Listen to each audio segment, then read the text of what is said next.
Mais aujourd'hui, on peut considérer qu'on a à peu près 34 000 objets qui tournent autour de la Terre.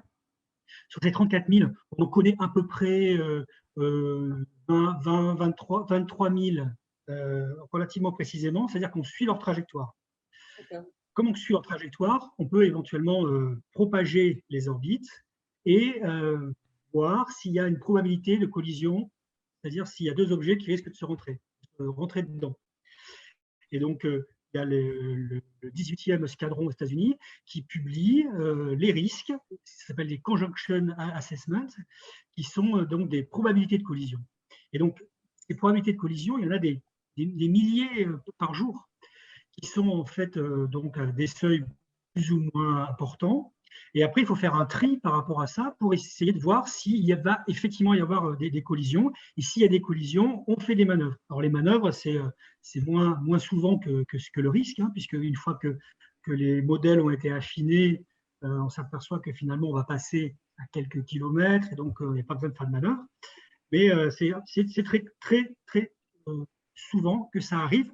Et alors, la particularité de celui dont vous parlez, c'est que c'était entre deux débris.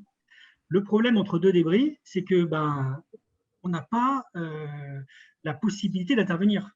Alors que sur les satellites opérationnels, s'il y a un risque, on programme une manœuvre, on fait une manœuvre d'évitement, on évite la collision.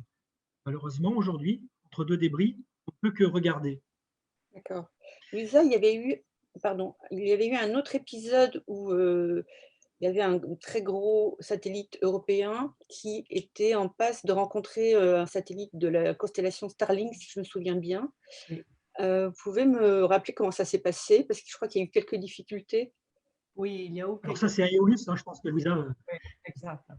Et il y a eu quelques difficultés, c'est-à-dire c'était deux objets opérationnels, donc on pouvait les déplacer. Cela dit, quand il y a des objets de ce type, on se coordonne, c'est-à-dire on se parle pour dire je vais bouger mon objet par là, toi tu ne le bouges pas ou tu le bouges de l'autre côté pour simplifier la chose. Donc pour se coordonner, il faut rentrer en contact avec les personnes, les opérateurs de l'autre satellite.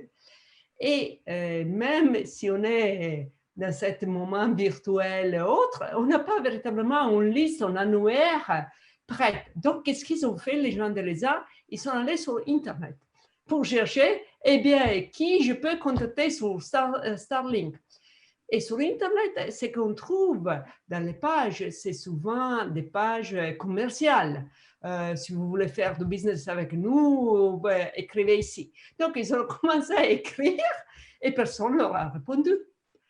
Et donc, à la fin, ils ont décidé de faire la manœuvre unilatéralement. Donc, on a bougé notre satellite EOLOS sans savoir qu'est-ce que l'autre allait faire.